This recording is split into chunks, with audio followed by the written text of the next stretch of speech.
Hi there, my name is Lauren, and I just wanted to share a little bit about my life dealing with chronic intestinal pseudo-obstruction. Quick definition on that one. Basically, my small bowel acts like it is obstructed when it's not, so getting things through it can be really tricky. It also doesn't absorb nutrients, and that makes things tricky too. Not only just for tummy troubles, but nutrition is huge in survival. So, in order to survive, I have survived on TPN, which is the acronym for Total Parenteral Nutrition, which basically means I get my nutrition through my veins, through this nifty little central line right here.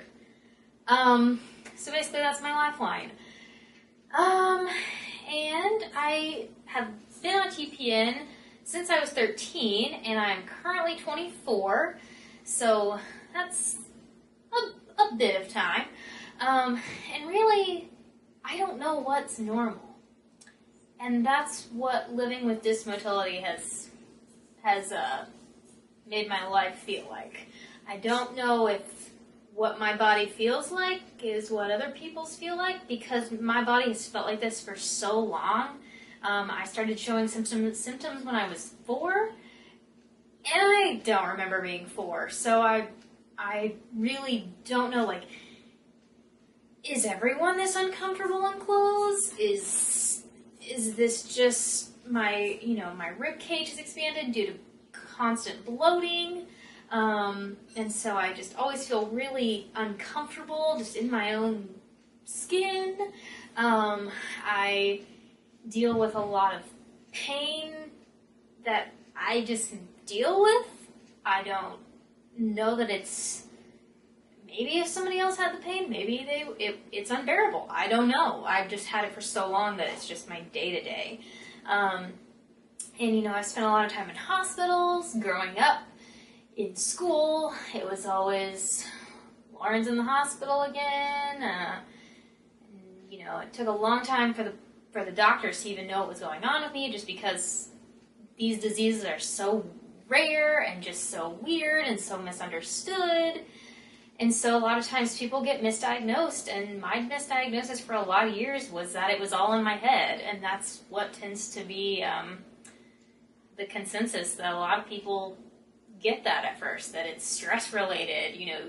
You stress out, your tummy hurts, and so it's a lot of just constant testing, just rule this out, rule that out, rule all these things out until they can finally kind of give you a crapshoot of a diagnosis like chronic intestinal pseudo-obstruction. Because the word pseudo, it doesn't make it sound like a really super real diagnosis, now does it?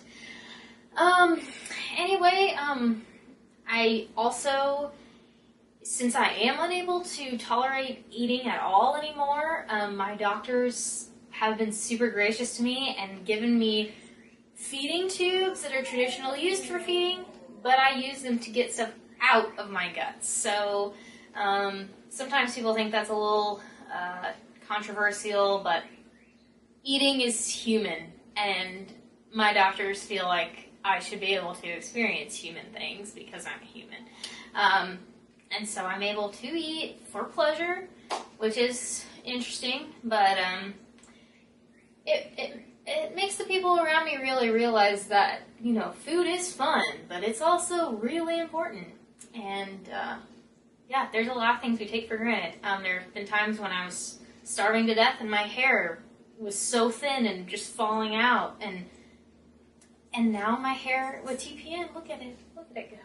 So there's perks to the TPN, but then there's also really scary things that are risky, like liver issues, and that's kind of what I'm dealing with, is seeing these liver numbers and my doctors being afraid that, the TPN is affecting that, and so now what's the plan of that? And so it's just, there's not a cure, and that's what we're all hoping for.